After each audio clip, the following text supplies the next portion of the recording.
আমাদের যে আইন শৃঙ্খলা পরিস্থিতি আছে, এই আইন শৃঙ্খলা পরিস্থিতিটা আমাদের আইন শৃঙ্খলার দায়িত্বে নিয়োজিত পুলিশ, আর্মি, তারপর আনসার যারা আছেন, আমাদের আশঙ্কা যে তারা সঠিকভাবে সেটা নিয়ন্ত্রণ করতে নাও পারতে পারেন। কারণ ইতিমধ্যে যে বিভিন্ন ঘটনা ঘটেছে সেটা নিয়ে আমাদের মধ্যে এই শঙ্কাটা জাগ্রত হয়েছে। ফলে আমরা একটা প্রস্তাব দিয়েছি ওনাদেরকে যে যারা ভোটার নয়, এরকম তরুণ ছাত্র যারা আছে, বিশেষ করে স্কুল স্টুডেন্ট যারা আছে, তাদেরকে এক ধরনের কেন্দ্রভিত্তিক স্বেচ্ছাসেবক নির্বাচন কমিশন নিয়োগ করতে পারে কিনা।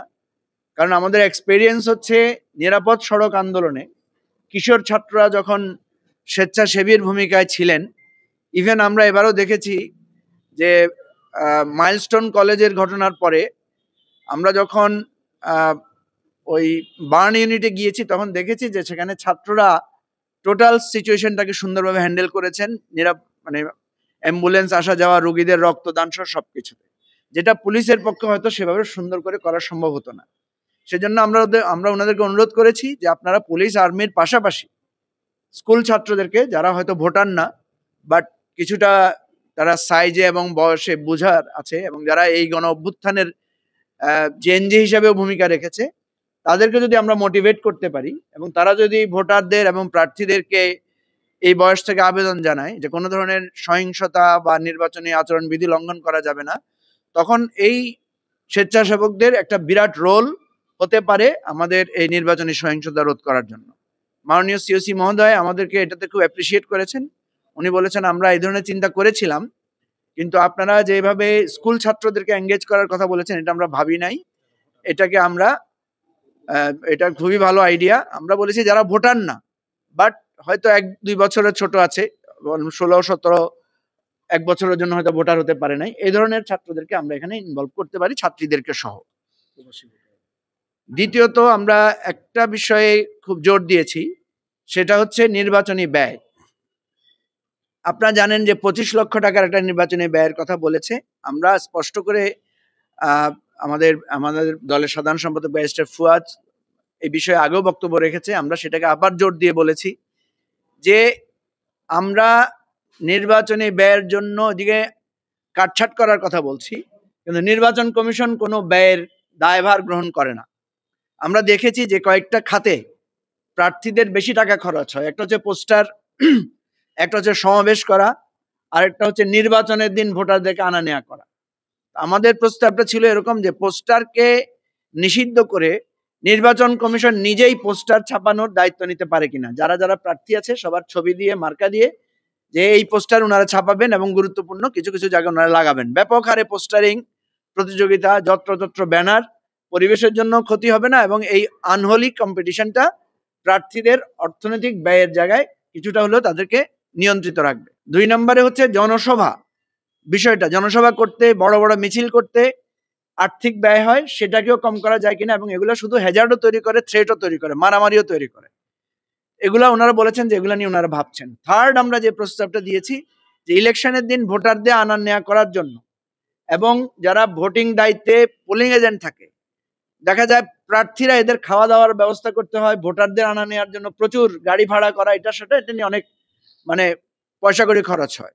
আমরা বলেছি ইলেকশন কমিশন যদি এই দায়িত্বটা নেয় যে ভোটারদের আনা নেওয়ার জন্য shuttle service, free bus service, এবং বিশেষ করে যারা পোলিং এজেন্ট থাকবে তাদেরকে যদি ওনারা লাঞ্চ এবং নাস্তার দায়িত্বটা ওনারা নেন, তাহলে কিন্তু এই নির্বাচনের যারা দায়িত্বে প্রার্থী এবং যারা আছেন তারা কিন্তু আর বলতে পারবেন না যে আমাদের অনেক খরচ। তখন এই 25 লাখ টাকার মধ্যে এই খরচটা তখন ওনারা সিরিয়াসলি এটাকে মনিটর করতে পারবেন এবং তখন অনেক প্রার্থীদের আর মিথ্যা তথ্য দেওয়ার দরকার নাও হতে পারে, এবং বিশেষ করে যারা মধ্যবিত্ত শ্রেণীর প্রার্থী আছেন তারা কিন্তু সততার সাথে নির্বাচনটা করতে পারবেন এবং তরুণরা অনেকে আগ্রহী হবেন ইলেকশনে পার্টিসিপেট করার জন্য। তো ওনারা বলেছেন যে এটা তো অনেক আর্থিক ব্যয়ের ব্যাপার থাকবে। আমরা মনে করি যে নিরাপত্তার জন্য এবং আদার্স দেন যে সমস্ত খরচগুলো ওনারা বাড়তিভাবে করেন সেখান থেকে ওনারা কিন্তু খরচ থেকে বেঁচে যাবেন। আরেকটা প্রস্তাব আমরা দিয়েছি, ভোটার সেন্টারটাকে ভিতরে না করে মাঠের মধ্যে উন্মুক্ত স্থানে করা যায় কিনা। উন্মুক্ত স্থানে করলে কম এখানে যেই আমাদের যেটা হয় খনা খুপড়ি, ছোট ছোট রুম, ভিতরে নানা রকমের এই যে ভোট চুরির বিষয়গুলো থাকে, খোলামেলা জায়গায় থাকলে স্বেচ্ছাসেবকরা যদি চারদিক থেকে বাউন্ডারি দিয়ে রাখে তাহলে ইলেকশনটা ট্রান্সপারেন্ট ওয়েতে করাও যাবে। এবং আশা করতেছি যে আমরা এই ধরনের যেগুলো আমরা অতীতে দেখেছি, ছোট ছোট রুমে ঢুকে আটকে রেখে বিভিন্নভাবে ভোট চুরি করা, বাক্স চুরি করার এই জিনিসটা আর থাকবে না। এবং সাংবাদিকদের পক্ষে খোলা মাঠে হলে চারদিক থেকে মনিটর করাটা সুযোগটা থাকবে। এই ধরনের আমরা কিছু প্রস্তাব দিয়েছি। আরেকটা প্রস্তাব দিয়েছি আমরা প্রবাসীদের ভোটের বিষয়টা নিয়ে আমরা ডিটেইল আলোচনা করেছি। আর দ্বৈত নাগরিকদের ভোটাধিকার দেওয়ার জন্য, মানে ইলেকশনে পার্টিসিপেট করার জন্য, যেটা আমাদের দেশে দ্বৈত নাগরিকরা পার্লামেন্ট ইলেকশন করতে পারেন না। অথচ দেখেন দ্বৈত নাগরিকরা কিন্তু চিফ জাস্টিস হতে পারতেছে না। এবং অন্যান্য এবারে আমরা দেখলাম উপদেষ্টা, তার বিভিন্ন কমিটি প্রধান, ওনাদের অনেকেরই ডুয়েল সিটিজেনশিপ আছে। বাংলাদেশ এখন যেভাবে সারা বিশ্বে কানেক্টেড হয়েছে, আমরা মনে করি যে এটা একটা ভালো পদ্ধতি না। ফলে অনেকে নানা ধরনের গোঁজামিলের আশ্রয় নেন, নাগরিকত্বকে হাইড করেন, মিথ্যার আশ্রয় নেন। এটা যদি আমরা ওপেন করে দিই যে দ্বৈত নাগরিকরাও ইলেকশনে অংশগ্রহণ করতে পারবেন, তাহলে এটা আমাদের জন্য ভালো হবে। আমরা ভালো রিসোর্সও পাবো, ভালো পার্লামেন্টারি মানে সাপোর্টও মেম্বারদের কাছ থেকে পাবো। ওনারা বলেছেন এটা যেহেতু কনস্টিটিউশন বার আছে, আমরা এটা আলাপ করবো। আমাদেরকে অনুরোধ করেছেন আমরা যাতে কনসেনসাস কমিটিতে সেটা আমরা প্লেস করি। আমাদের আরেকটা কথা আমরা ওনাদেরকে বলেছি, যদিও এটা ওনাদের সাথে ফুললি রিলেটেড না। আমরা বলেছি দেখেন, আমরা কিন্তু নীতিগতভাবে দুইটা হাউসের বিপক্ষে ছিলাম। কারণ বাংলাদেশ একটা পার্লামেন্টই আমরা কার্যকর করতে পারি না, সেখানে দুইটা হাউস করা এখন আমাদের এই কালচারে আমরা এখনো ঢুকতে পারি না। কিন্তু নির্বাচন কমিশন যেহেতু আমাদেরকে বুঝিয়েছেন, এবং বিএনপির যেহেতু একটা প্রস্তাব ছিল যে তারা বাইকামারাল পার্লামেন্ট করবেন, লোয়ার হাউস এবং আপার হাউস, তখন আমরা শর্ত দিয়েছিলাম যে অন্তত যে কোনো একটা হাউসে, মানে একটা হাউস বলতে অ্যাকচুয়ালি তো লোয়ারটা যদি হয় তাহলে তো আর কোনো কথাই নেই, কিন্তু আমরা বলেছিলাম যে আপার হাউসে অন্তত যাতে পিআরটা চালু করা হয়, ভোটের পিআর।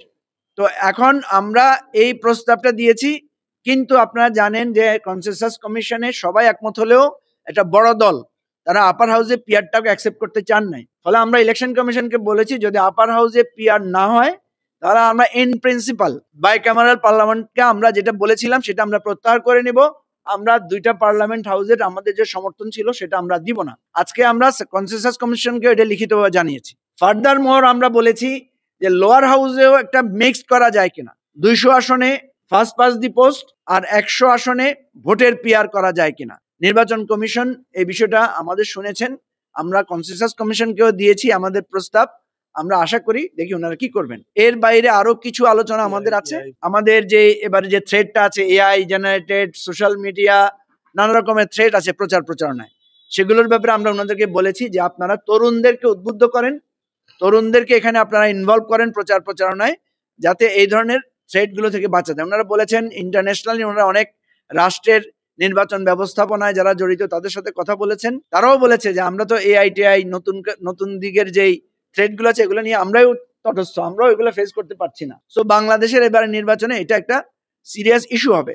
আমরা ইলেকশন কমিশনকে অনুরোধ করেছি যে আপনারা যাতে ঢাল নাই তলোয়ার নাই নিধিরাম সর্দার না হন। কারণ আমাদের দেশে অভ্যাস আছে যে 100টা কেন্দ্রে যদি ভোট হয় অনেকে চেষ্টা করেন যে ঠিক আছে 90টাতে ঠিক হলো, আর 10টাতে কোনো মতো বন্ধ করে দিতে পারলে বা ম্যানিপুলেট করতে পারলে তাহলে যারা বড় দল থাকে তারা অনায়াসে জিতে আসতে পারে। আমরা এই ধরনের টেকনিক্যাল ইস্যুগুলো ওনাদের সাথে শেয়ার করেছি। ওনারা বিশেষ করে নির্বাচন কমিশনার আনোয়ার সাহেব, ওনাকে মনে হয়েছে যে উনি যথেষ্ট অভিজ্ঞ সিইসি, উনি যেহেতু প্রাজ্ঞ একজন মানুষ, উনি আমাদের কথাটা শুনেছেন। আমরা টেকনিক্যাল কি ভাবে ইলেকশন ম্যানিপুলেট হয় একদম রুট লেভেলে সেই বিষয়গুলো ওনাদেরকে আমরা তুলে ধরেছি। ওনারা আমাদেরকে আশ্বস্ত করেছেন। আমরা বলেছি আপনাদেরকে এই জায়গায় শক্ত থাকতে হবে, কঠোর থাকতে হবে, এবং আপনারা যে সমস্ত শাস্তির বিধানগুলো করেছেন এগুলো রিপিটেডলি আপনারা পাবলিসিটিটা বাড়াবেন, এবং একদম প্রার্থীদেরকে যাদেরকে আপনারা মনে করবেন যে সমস্ত প্রার্থীকে আপনাদের সন্দেহজনক মনে হবে যে তারা ভোট ম্যানিপুলেট করতে পারে, তাদেরকে এটাকে স্পষ্ট করে বলে দিবেন যে আমরা কিন্তু প্রয়োজনে পুরো ভোট বাতিল করে দিব। ওনারা আমাদের সাথে এটা একমত হয়েছেন যে ওনারা এই ধরনের একটা শক্ত অবস্থান ওনারা নেবেন। এই ছিল মোটামুটি আমাদের আলোচনা। আমরা মনে করি ইলেকশন কমিশন এই নির্বাচনের ব্যাপারে আমরা স্পষ্ট করে বলেছি, বাংলাদেশ যতবার গণতন্ত্র ধ্বংস হয়েছে, যতবার বাংলাদেশ ক্ষতিগ্রস্ত হয়েছে, অনলি ফর দি ইলেকশন। আপনারা দেখবেন 70-এর নির্বাচনেও একটা ভালো ফলাফল নিয়ে যেটা হয়েছে সেখানে কিন্তু আমাদের গণতন্ত্র সাস্টেইন করে নাই। ফলে আমাদেরকে মুক্তিযুদ্ধের মতো একটা ব্যাপক অংশগ্রহণের মধ্যে দিয়ে একটা গণহত্যার পরে মুক্তিযুদ্ধ, এবং এরপরে আমাদের সংবিধান, আমাদের মানচিত্র, আমাদের রাষ্ট্রের সীমানা পর্যন্ত বদলাতে হয়েছে। 73 সালের নির্বাচনের ভিত্তিতে আওয়ামী লীগ থেকে জাসদের জন্ম হয়েছে এবং সেই জাসদের ধারাক্রমে ৭৫ সালের বিয়োগান্ত ঘটনা ঘটেছে। একইভাবে আমরা দেখেছি পরবর্তী যতগুলো ইলেকশন পলিটিক্যাল পার্টির আন্ডারে হয়েছে, প্রত্যেকটা ইলেকশন ম্যানিপুলেটেড হয়েছে এবং তার ভিত্তিতেই গণ অভ্যুত্থান বা রাষ্ট্রে অসন্তোষ হয়েছে। ৮৮ ইলেকশনের পরে এরশাদের পতন হয়েছে, আর শেখ হাসিনা এই ইলেকশন ম্যানিপুলেট করার কারণে তাকে আজকে এরকম একটা ভয়ঙ্কর অবস্থায় রাষ্ট্রকে যেতে হয়েছে। আমরা ইলেকশন কমিশনকে বলেছি, আপনারা যদি ট্রেডিশনাল ইলেকশন করতে চিন্তা করেন তাহলে আপনারা এই ১৪০০ মানুষের জীবন এবং হাজার হাজার মানুষের রক্তের জন্য আপনারা দায়ী থাকবেন। আপনাদেরকে একটা রেভলিউশনারি ইলেকশনের প্ল্যান করতে হবে, নতুন ধাঁচের ইলেকশনের চিন্তা করতে হবে। ট্রেডিশনাল জায়গায় যাবেন না, নতুন করে বিষয়গুলোকে ভাবেন। ওনারা নানা সমস্যাও তুলে ধরেছেন, আমরা আশা করি ওনারা আমাদের এই কথাটা রাখবেন এবং ইনশাআল্লাহ আমরা একটা ভালো ইলেকশন আমরা করতে চাই এবং করার ইচ্ছা আমরা রাখি। আপনাদের সবাইকে ধন্যবাদ।